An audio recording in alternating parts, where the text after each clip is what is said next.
Hello everyone, welcome you all at Lokesh sir unlimited study zone. चलिए तो basic classes start कर रहे हैं। यहाँ पे हम पढ़ाई कर रहे हैं युवराज के साथ और चल रही है क्लास 3 की 4 की वर्कशीट यहाँ पे।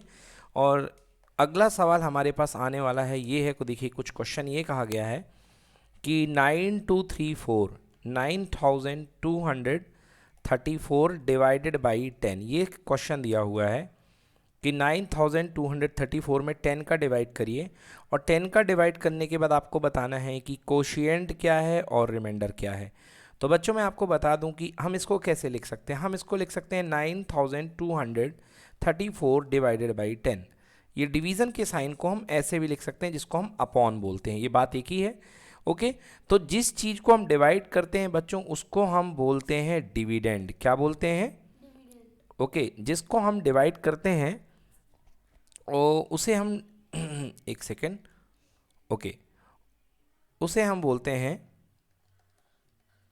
डिविडेंड। ओके, और जिससे हम डिवाइड करते हैं उसे हम बोलते हैं डिवाइज़र। क्या बोलते हैं उसे हम?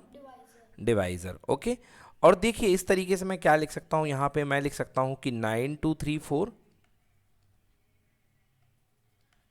ओके, 9234 में डिवाइज़र 10 का डिवाइड कर रहा हूँ। ओके, और जो यहाँ पर आता है जो मतलब एज ए रिज़ल्ट आपको मिलता है, कुछ लोग यहाँ पे भी लिखते हैं और कुछ लोग साइड में भी लिखते हैं, कुछ लोग इधर भी लिखते हैं, कुछ लोग इधर भी लिखते हैं। तो आपको जैसा मन, आपको इधर लिखना हो तो इधर लिखें, ऊपर लिखना हो तो ऊपर लिखें।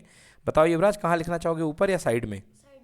साइड में। तो जो साइड में लिखा जाता है उसको बोलते हैं कोशिएंट। कोशिएंट मतलब हिंदी में बोलते हैं भागफल। ओके, और जो लास्ट में आता है उसको हम बोलते हैं रिमाइंडर। ओके, तो ठीक है, तो ये क्या है, अपना डिविडेंड है, ये डिवाइज़र है, यहाँ पे आ जाएगा कोशिएंट। आइए डिवाइड करते हैं। तो 10 से कितने बार जाएगा, देखिए 9 बार जाएगा। तो 10 से 9 बार 90 गया, यहाँ पे 2 बच गया, 3 बच गया। 10 से 2 बार हो गया तो 20। ओके, यहाँ 3 बच गया, यहाँ 4 बच गया, एंड 3 टाइम्स जाएगा, कितना हो जाएगा 30। फाइनली अब रिमाइंडर 4 बच चुका है, अब कुछ नहीं हो सकता है। तो आपसे बोलेगा कोशिएंट कितना है, तो यहाँ पे कोशिएंट कितना आएगा 923। आपसे बोलेगा रिमाइंडर कितना है, तो रिमाइंडर कितना आएगा 4। ठीक है, तो इस तरीके से आप जो है ये डिवीज़न जो है करते हैं। तो याद रखिएगा, एक बार फिर से मैं आपको रिवाइज करा देता हूँ कि जिस चीज़ को डिवाइड करते हैं उसको बोलते हैं डिविडेंड। क्या बोलते हैं उसको? डिविडेंड। जिससे डिवाइड करते हैं उसे बोलते हैं डिवाइज़र। क्या बोलते हैं उसे? जो डिवाइड होकर के आता है उसे बोलते हैं कोशिएंट। क्या बोलते हैं उसे? कोशिएंट। ओके, कोशिएंट की स्पेलिंग याद रखिएगा, QU इसमें OTIENT। Okay, QUOTIENT। और जो नीचे आता है उसे बोलते हैं रिमाइंडर। रिमाइंडर यानी भागफल, भाग देने के बाद जो बचता है उसे हम क्या बोलते हैं? भागफल यानी कि रिमाइंडर। ओके, तो डिविडेंड जिसको डिवाइड करना है, डिवाइज़र जिससे डिवाइड करना है, कोशिएंट मतलब जो आएगा, और रिमाइंडर मतलब जो बचेगा। और अगर मैं आपको बात करूं कि अगर कभी भी किसी प्रोसेस में रिमाइंडर 0 आ जाए, रिमाइंडर मतलब 0 आ जाए, इसका मतलब ये जो है कौन? Dividend, sorry divisor. कौन? डिवाइज़र डिविडेंड को कंप्लीटली डिवाइड कर रहा है। क्या कर रहा है? कंप्लीटली डिवाइड कर रहा है। सही बात है, तो कंप्लीटली डिवाइड कर रहा है। अगर कंप्लीटली डिवाइड करेगा तो रिमाइंडर क्या होगा? 0। और अगर कोई चीज़ कंप्लीटली डिवाइड नहीं होगी तो रिमाइंडर कभी 0 नहीं होगा। चलिए इसका कुछ एग्जांपल देख लें। मान लीजिए कि आपके स्कूल ट्रिप से 45 स्टूडेंट जाते हैं। कहाँ जाते हैं? 45 स्टूडेंट आपके स्कूल टीचर ले जाते हैं उनको सिनेमा दिखाने के लिए। क्या दिखाने के लिए? सिनेमा। सिनेमा दिखाने के लिए। और स्कूल टीचर का कहना है कि हाँ, 2 बच्चे साथ में बैठेंगे, एक बच्चा, एक स्टूडेंट दूसरे के साथ जोड़ा बना करके बैठेगा। तो देखते हैं कि क्या यहाँ पर कितने जोड़े बनेंगे। ओके, तो देखिए 45 टोटल स्टूडेंट हैं। कितने स्टूडेंट हैं? 45। आपको 2-2 के पेयर बनाने हैं, इसलिए 2 का डिवाइड करिए। कितने का डिवाइड करिए? 2 का पेयर। देखिए पता चल जाएगा कि पूरे जोड़े बनेंगे कि नहीं बनेंगे। ओके, 2 2 जा कितना हो गया? 4। ओके, यहाँ तो कुछ नहीं बचा। फिर कितना हुआ? 5। 2 2 जा फिर से हो गया 4, मतलब कितना आ गया? 1। मतलब 2-2 के कितने पेयर बनेंगे? 22। कितने पेयर बनेंगे? बट एक बंदा बच जाएगा, एक लड़का है, एक स्टूडेंट कोई होगा जो बच जाएगा। समझ में आया आपको? है ना, मतलब इससे डिवीजन से हमें ये पता चलता है कि एग्जैक्टली कितने जोड़े बनेंगे। एग्जैक्टली कितने जोड़े बनेंगे? तो 2-2 के 22 जोड़े बनेंगे, मगर एक स्टूडेंट क्या हो जाएगा? बच जाएगा, उसका जोड़ा नहीं बनेगा, वो अकेले बैठेगा। आ गया समझ में ना? तो ये डिवीज़न से बहुत सारी चीज़ें हमें पता चलती हैं।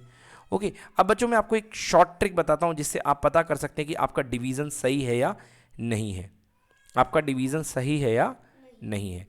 जैसे एग्जाम्पल के लिए मान लो आपने कोई चीज़ की डिवाइड कर दी, फॉर एग्जाम्पल आपने 66 टू 3 से आपने डिवाइड किया, किसको, 2 को डिवाइड किया। ओके, आपने 2 से डिवाइड किया, देखिए तो कितना आएगा यहाँ पे, 2 3 ज़ा 6। ओके, फिर 2 बचा, 2 1 ज़ा 2, फिर यहाँ पे 3 बचा, सो 2 1 ज़ा 2, आपके पास 1 बच गया। ओके, तो ध्यान से देखिए 623 है, आपके पास कोशिएंट आया है कितना, 311, आपके पास डिवाइज़र कितना है, 2, और रिमाइंडर कितना आया है, 1। अब मैं जो आपको ट्रिक बता रहा हूँ उससे आपको पता चल जाएगा कि आपका आंसर सही है या गलत है, जो आपने किया सही है कि नहीं है। देखो क्वेश्चन आपको क्या देगा, क्वेश्चन आपको केवल 623 देगा और आपको 2 देगा, बस इतना ही तो देगा ना, बाकी तो आपको निकालना है।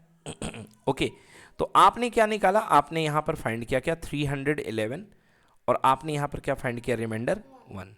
तो मैं आपको एक रूल बता रहा हूँ, ये रूल एक्चुअली ट्रिक नहीं है, ट्रिक आप समझ लेंगे अभी, बट ये बड़ी क्लासेस में आप पढ़ेंगे, ये रूल है। रूल ये होता है बच्चों कि जो डिविडेंड होता है, डिविडेंड होता है that is equal to divisor multiply by quotient plus remainder. हाँ, मतलब क्या समझे सरल भाषा में, अगर आप इन दोनों को मल्टीप्लाई कर दें और इसको ऐड कर दें, इसको क्या कर दें, तो ये मिल जाएगा।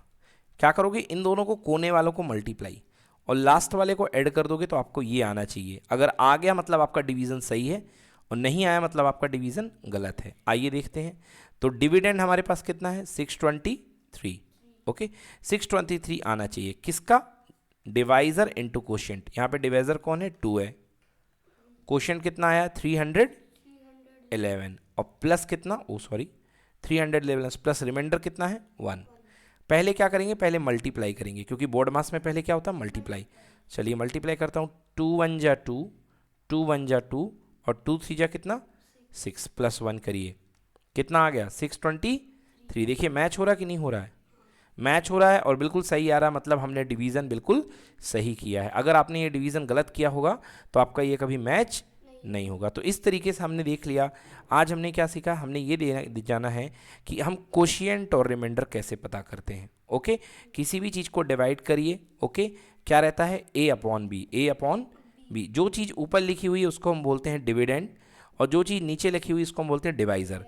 तो डिवाइज़र यहाँ बैठता है, डिविडेंड यहाँ आता है, सॉल्व करने पर जो यहाँ आता है उसको बोलते हैं कोशिएंट। क्या बोलते हैं, और जो लास्ट में बचता है उसको हम क्या बोलते हैं, रिमाइंडर। अगर रिमाइंडर बच रहा है मतलब डिवीज़न पूरा पूरा नहीं जाएगा। ओके, और अगर रिमाइंडर नहीं बच रहा है मतलब डिवीज़न पूरा पूरा चला गया है। ओके, क्लियर हो गया? बन जाएगा ना? यस। अब एक चीज़ मैं आपको और बताऊं, एक टर्म होता है, यूज़ होता है फैक्टर। क्या यूज़ होता है, फैक्टर। फैक्टर मतलब टुकड़ा, फैक्टर मतलब टुकड़ा। देखिए कोई चीज़, जैसे ये a है और ये नंबर b है, ओके, और अगर रिमाइंडर 0 आ गया, रिमाइंडर कितना आ गया, तो उस समय हम कहेंगे कि a जो है फैक्टर है। a क्या है, फैक्टर, क्योंकि रिमाइंडर कितना आ चुका है, 0। बट यदि रिमाइंडर 0 नहीं आया है तो हम a को फैक्टर नहीं कहेंगे, हम a को फैक्टर नहीं कहेंगे। अब इसको समझिए थोड़ा सा, जैसे 6 है, 6 में आपने 2 को डिवाइड किया, 2 से डिवाइड किया, 2 3 ज़ा 6, रिमाइंडर कितना आ गया, 0। रिमाइंडर कितना आ गया, 0। मतलब 6 का फैक्टर कौन है, 2। 6 का फैक्टर कौन है, 2। 6 को कौन डिवाइड करता है, 2। तो जो चीज़ें डिवाइड करती हैं उनको हम बोलते हैं फैक्टर। क्या बोलते हैं उनको हम, फैक्टर। आई बात समझ में ना? तो जो चीज़ें डिवाइड करती हैं किसी चीज़ को उसको हम क्या बोलते हैं, फैक्टर। चलिए तो मैं इसी बात पे आपसे पूछता हूँ कि मुझे आप बताइए कि फैक्टर ऑफ 6 क्या क्या है। तो फैक्टर ऑफ 6 में क्या 1 फैक्टर होगा 6 का कि नहीं होगा, बताइए। 1 तो सबको डिवाइड करता है, क्योंकि 1 की टेबल में हर कोई आता है, तो 1 फैक्टर होगा। ओके, क्या, ओके, देखिए तो हम बात कर रहे थे कि फैक्टर ऑफ 6 की, तो देखिए 6 को 1 डिवाइड करता है क्या, बिल्कुल करता है, तो 6 का फैक्टर क्या होगा, 1 होगा। क्या 6 को 2 डिवाइड करता है कि नहीं करता, बिल्कुल करता है, क्योंकि 6 2 से पूरा पूरा डिवाइड हो जाएगा, 2 3 ज़ा 6। क्या 6 को 3 डिवाइड करता है, बिल्कुल करता है। क्या 6 को 4 डिवाइड करता है, नहीं करता। 6 को 4 डिवाइड नहीं करता है। क्या 6 को 5 डिवाइड करता है, नहीं करता है। क्या 6 को 6 डिवाइड करता है, हाँ डिवाइड करता है। तो 6 के फैक्टर क्या हुए, 1 2 3 एंड 6। 1 2 3 एंड 6 ये कहलाएंगे फैक्टर। ओके, तो ये हो गई फैक्टर की बात दोस्तों। अगली टॉपिक, एक टॉपिक और आता है जिसका नाम है मल्टीपल। क्या नाम है? मल्टीपल। सवाल आता है ये मल्टीपल क्या होते हैं। ओके, मल्टीपल जो वर्ड है मल्टीप्लाई जैसा दिखता है। तो जैसे कोई आपसे कहे multiple of two, multiple of two, तो मल्टीपल का मतलब समझिए जो चीज़ टू की टेबल में आएगी वो टू का मल्टीपल होगी। तो टू की टेबल में कौन आता है? टू आता है, तो मल्टीपल ऑफ टू टू है। टू की टेबल में फोर आता है, टू की टेबल में सिक्स आता है, टू की टेबल में एट आता है, और याद रखिएगा टू की टेबल में जीरो भी आता है, क्योंकि टू जीरो ज़ा ज़ीरो। तो ज़ीरो तो हर किसी का मल्टीपल है, क्योंकि हर किसी की टेबल में ज़ीरो आता है। अगर किसी का ज़ीरो से, तो टू का मल्टीपल ज़ीरो भी है, टू का मल्टीपल टू भी है, टू का मल्टीपल फोर भी है, टू का मल्टीपल सिक्स भी है, टू का मल्टीपल एट भी है। तो ये सारी की सारी चीज़ें जो मल्टीप्लाई में आती है, मतलब जो किसी की टेबल में आती है, उसको हम क्या बोलते हैं? मल्टीपल। क्या बोलते हैं? मल्टीपल। ओके, तो ये टू के सारे क्या है? मल्टीपल। कौन कौन? Zero, two, four, six, eight, 10, ये 12।